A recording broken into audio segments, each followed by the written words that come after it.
Welcome to Assam knowledge hub. आप सभी parents का हमारे चैनल पर स्वागत है। जैसा कि पेरेंट्स आप सभी को पता है कि क्लास 11th में under non plan admission start हो चुके हैं। क्लास 11th में जो बच्चे दिल्ली की सरकारी स्कूलों में एडमिशन लेना चाहते हैं उनके लिए एप्लीकेशन फॉर्म की विंडो खुली हुई है। जो बच्चे पहले से ही गवर्नमेंट स्कूल्स में पढ़ रहे हैं वो दोबारा से अप्लाई नहीं कर सकते हैं, यानी कि अगर वो ट्रांसफर लेना चाहते हैं तो वो रिक्वायर्ड गवर्नमेंट स्कूल में यानी कि अपने ही गवर्नमेंट स्कूल में उन्हें जाकर अप्रोच करनी पड़ेगी ट्रांसफर के लिए। तो ये प्लान उन बच्चों के लिए है जो नॉन गवर्नमेंट स्कूल में पढ़ रहे हैं या किसी अदर स्कूल में या किसी अदर स्टेट बोर्ड में पढ़ रहे हैं और दिल्ली की सरकारी स्कूलों में एडमिशन लेना चाहते हैं।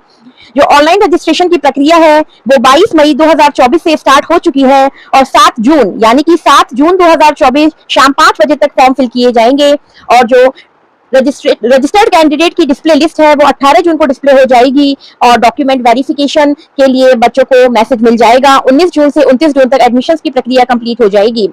जो ऑनलाइन रजिस्ट्रेशन का लिंक है उसकी वेबसाइट है www.edudel.nic.in पर आपको जाना है। गवर्नमेंट स्कूल एडमिशंस का आपको आइकन दिखाई देगा, वहां पर आपको क्लिक करके एप्लीकेंट को अपने आप को रजिस्टर्ड करना है। जो ऑनलाइन प्रोसेस है काफी ज्यादा सिंपल फॉर्मेट में है, आप इजीली इसको अपने स्मार्टफोन से फिल कर सकते हैं। अगर आपको कोई प्रॉब्लम आती है तो आप अपने पेरेंट्स की हेल्प ले सकते हैं या फिर नियरेस्ट स्कूल में जाकर भी हेल्प डेस्क का भी अप्रोच ले सकते हैं।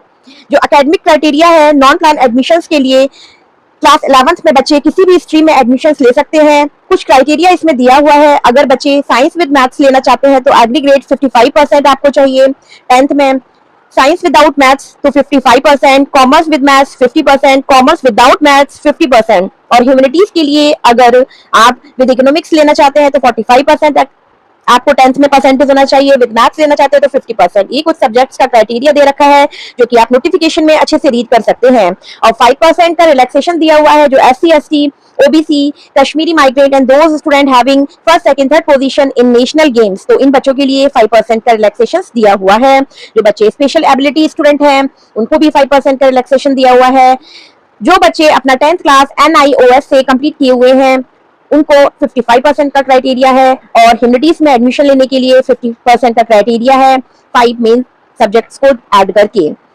और अगर फॉर्म को भरने में आपको दिक्कत आती है तो आप नियरेस्ट स्कूल में जाकर मैनुअल भी हेल्प ले सकते हैं। क्लास 11th में एज का क्राइटेरिया वैसे जनरली आपका 10th पास होना जरूरी है अगर आप 10th की मार्कशीट लगाते हैं और आपके एजुकेशन में कोई गैप नहीं है, यानी कि आपने जैसे सीक्वेंस ईयर में आपने स्टडी करी है तो आपको कोई प्रॉब्लम नहीं आएगी। अदरवाइज जनरली इसमें एज का क्राइटेरिया लिखा हुआ है 15%, 15 इयर्स आपका एबव होना चाहिए, लेस देन 17 इयर्स। कुछ एज का रिलैक्सेशन भी लिखा हुआ है तो वो आप इसमें और अच्छे से पढ़ सकते हैं सर्कुलर में। और जो बच्चे कुछ इस कैटेगरी में आते हैं कि इसमें लिखा हुआ मैं बता देती हूँ आपको, उनको अपर एज में थोड़ा सा रिलैक्सेशन मिला हुआ है जिनके पेरेंट्स की डेथ हो चुकी है या कोई बच्चा किसी ट्रॉमा या किसी डिजीज से एफर्ट कर रहा है या काफी लंबी कोई बीमारी चली आ रही है, तो इस तरीके के कुछ बच्चों को वो DDE जोन से फॉर्म को फिल करवा सकते हैं और वो स्कूल में अप्लाई करके उनको एज का रिलैक्सेशन मिल सकता है।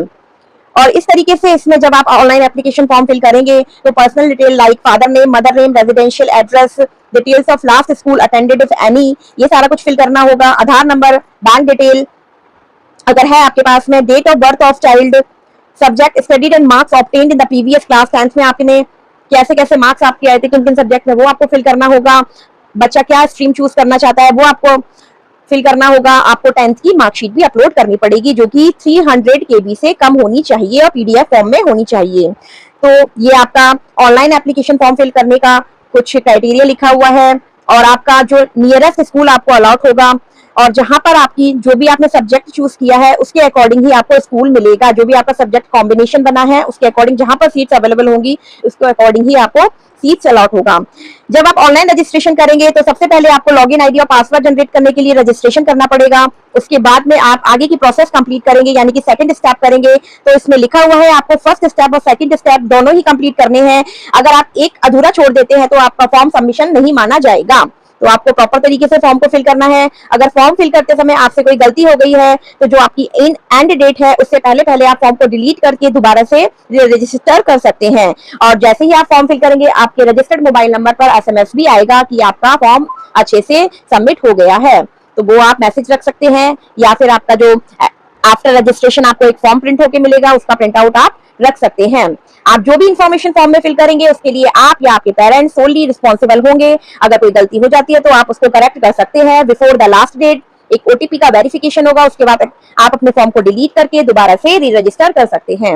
अगर आपको कोई प्रॉब्लम आती है फॉर्म को फिल करने में तो हेल्प डेस्क की आप सहायता ले सकते हैं। इसमें टाइम भी मेंशन किया हुआ है कि मॉर्निंग शिफ्ट में जनरली 9 to 12 और इवनिंग शिफ्ट में 1:30 to 4:30 आप स्कूल में जाकर भी रेलेवेंट एडमिशंस के रिगार्डिंग इंक्वायरी कर सकते हैं। फोन नंबर भी मेंशन किए हुए हैं, अगर आपको कुछ फोन करके भी आप पता कर सकते हैं। इसमें फोन नंबर भी मेंशन किए हुए हैं। वर्किंग डेज में सुबह 7:30 बजे से शाम को 6:30 बजे तक आप बात करके अपनी क्वेरी सॉल्व कर सकते हैं।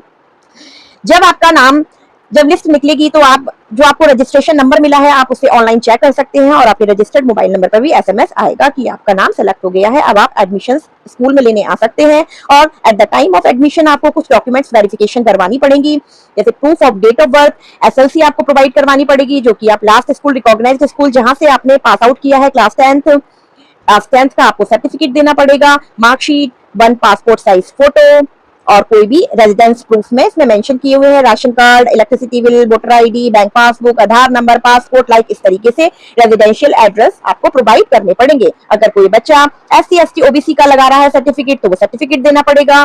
सर्टिफिकेट ऑफ डिसेबिलिटी अगर कोई बच्चा इस कैटेगरी में आता है तो ये भी सर्टिफिकेट आपको दिव्यांग का लगाना पड़ेगा। तो इस तरीके से जो आप ऑनलाइन रजिस्ट्रेशन फॉर्म भर रहे हैं वो आपका एक एप्लीकेशन फॉर्म है, वो एडमिशन की गारंटी का फॉर्म नहीं है। जब आप डॉक्यूमेंट वेरिफिकेशन करवा लेंगे और पर्टिकुलर उस स्कूल में वैकेंट सीट होनी चाहिए और आपके कॉम्बिनेशन सब्जेक्ट्स कंप्लीट होने चाहिए, तभी आपका एडमिशन कंप्लीट माना जाएगा। और इसमें लिखा हुआ है कि एक बच्चा एक ही एप्लीकेशन फॉर्म को फिल करे। अगर आप मल्टीपल एप्लीकेशन फॉर्म फिल कर देते हैं तो आपके सारे ही फॉर्म को कैंसिल माना जाएगा और आपके एडमिशन को रद्द कर दिया जाएगा। तो एक बच्चा एक ही एप्लीकेशन फॉर्म को फिल करे और अपने स्टेटस को चेक करने के लिए आप वहीं edudel.nic.in पर जाकर अपना रजिस्ट्रेशन नंबर डालकर अपना एडमिशन चेक कर सकते हैं कि आपको कौन सा स्कूल अलॉट हुआ है, और या फिर आपके मोबाइल नंबर पर भी आपको मैसेज मिल जाएगा। No change of school will be allowed after allocation. जो आपको स्कूल अलॉट होगा उसके बाद में आप स्कूल ट्रांसफर नहीं करवा सकते हैं जब तक कि आपकी कोई जेन्युइन रीजन या प्रॉब्लम ना हो, और फाइनल डिसीजन कंपोनेंट अथॉरिटी का ही होगा। तो इस तरीके से जो बच्चे क्लास 11th में एडमिशन लेना चाहते हैं दिल्ली के सरकारी स्कूलों में, ये सर्कुलर आप अच्छे से पढ़ के फॉर्म को फिल कर सकते हैं।